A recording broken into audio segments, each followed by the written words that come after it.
Today's video is all about the guitarist's best friend or worst enemy, the metronome.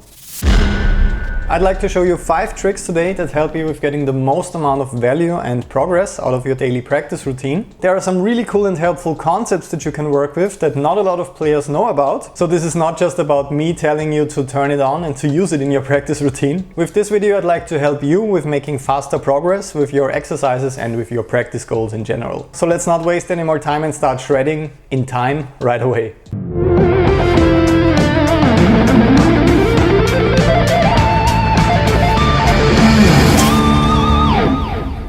Let's start with one of the most requested topics right away, playing fast and developing speed in your practice routine. When I'm working on my picking technique, speed, precision and hand synchronization at the moment in my practice routine, it looks something like that.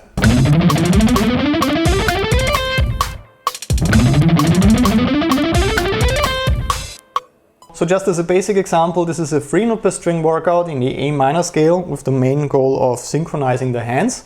So each picking stroke, each down and up stroke has to align with the right note that my left hand is playing. After you spend so many hours working on exercises like that, you will also want to use speed picking licks for your music to get creative, I presume. And please trust me on this, it only sounds good when you're really locking in with the rhythm section. So really playing tight and in time with fast material is what sets the pros apart from the intermediate or beginner players. Here's the most helpful trick when it comes to that. When I'm playing that many notes in that short amount of time, my brain can't really focus on every single note anymore. Maybe you have much more brain power than me and you can really focus on every single note that you're playing right here.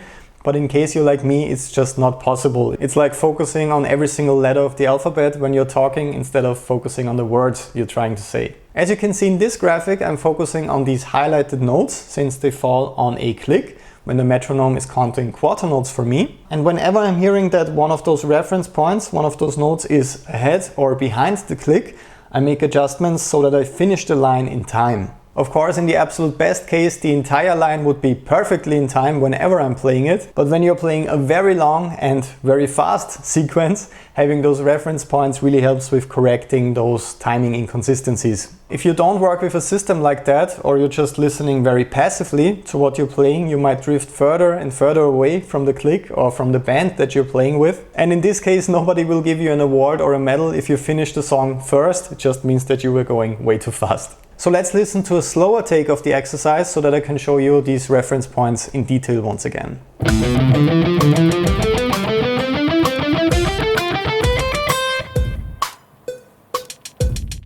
So this is my first tip for your practice routine when you're working with a metronome to push your speed or to just work on fast material. Next time when you're working on that, make sure to focus on the notes that fall on the beat or on notes that fall on interesting accents, for example a drum accent. When those notes and reference points are in time, the entire really fast line or sequence should also be in time. The second trick I'd like to show you is changing the pulse and feel of the metronome. This is really helpful for your playing when you're trying to develop some groove, especially when you're preparing to play with a band, because you probably want your audience to clap on 2 and 4 and not on 1 and 3. So when I'm trying to develop that bounce and groove, I actually mostly focus on the snare that the drummer is playing, mostly on 2 and 4, and I'm not really following that stiff formula of counting 1, 2, 3, 4 out loud in my head. And in case you don't have a band or a drummer in your apartment, whenever you want to work on your timing, you can also work on this with your metronome. So please check out this riff as an example with me.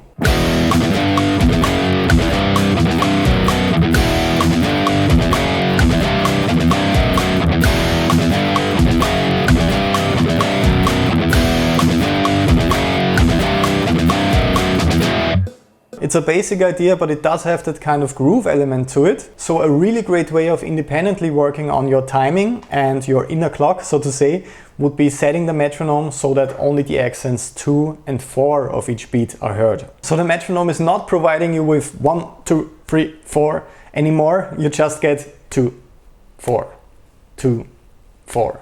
And your job is making that metronome groove, for example, like that.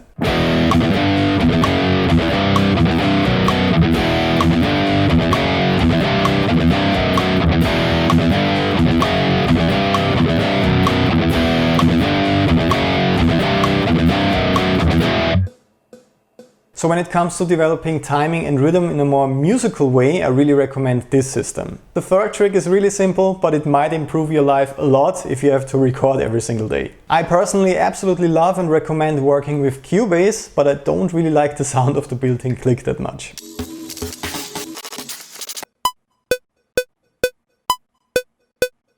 Listening to that for 10 hours a day can get quite difficult. Of course, you can change the sound to your liking in the metronome settings in pretty much any DAW, to my knowledge, but I can actually really recommend working with a MIDI track and a virtual instrument. That way you can change the sound for every single song or even for just certain parts of the song. You can always quickly decide if you want accents with the metronome, for example 1, 2, 3, 4, or if you don't want any accents at all.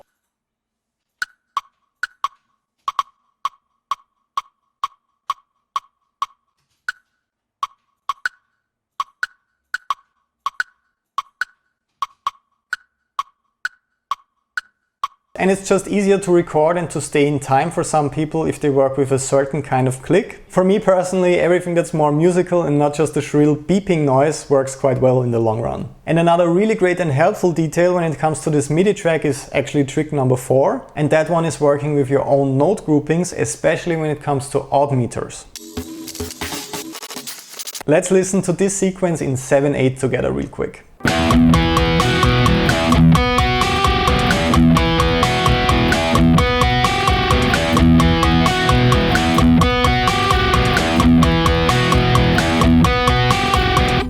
So in the usual default setting, the click would count 1, 2, 3, 4, 5, 6, 7 for you until it repeats for the next measure. But with this arpeggiated sequence, you can clearly hear a pattern of 4, 3, 4, 3 and so on. So it really helps with playing tight and in time when you work with these smaller groups in your click track. Instead of 7, I divide it into a group of 4 and 3. And here's how that sounds like in comparison.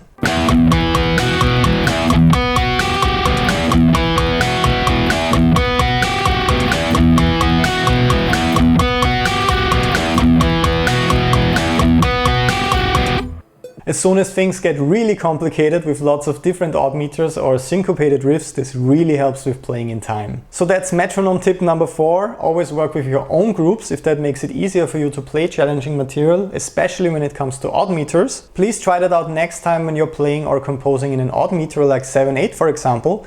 See if you can hear a pattern like 2, 2, 3 or 3, 4 for example, and include that in your click track to stay in time. And tip number 5 concerns my personal daily practice routine. I put this relatively low in the list because I already mentioned it in a different video, but since we're talking about timing, rhythm and metronomes today, I really have to feature it again on this list. So when it comes to my personal practice routine every day, I like to work with the website metronomeonline.com. I'm not affiliated with them in any way, I just really like it as a practice tool. The first reason for that is that I really like the sound of the click.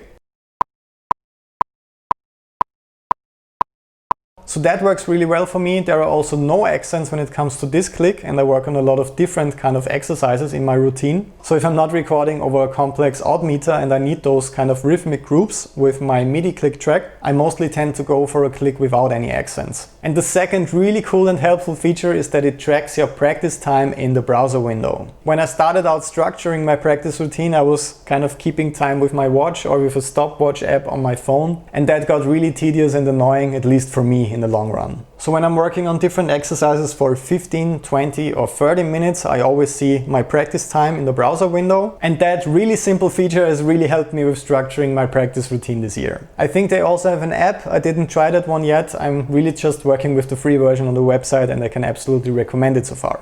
Now that you have all this input on how to work with a metronome in your practice routine, you also need some exercises. So make sure to head over to patreon.com/Bernd right now to check out the lesson archive on there. We have over 120 lessons on the website already, and those lessons include PDF tabs, guitar profiles, backing tracks and video play alongs so that you can practice together with me in your next practice routine. And in case you need some personal assistance and feedback, I also established a secret and hidden Facebook group. If that's interesting for you, make sure to check out the VIP club on my Patreon page. In the end, also make sure to subscribe to stay updated for more videos like that. Leave a like in case you learned something new, that really helps me out a lot, or a comment in case you have any more questions concerning practicing with a metronome. I will hopefully see you again in the next video. Have a lot of fun practicing until then, in time, of course. Bye bye.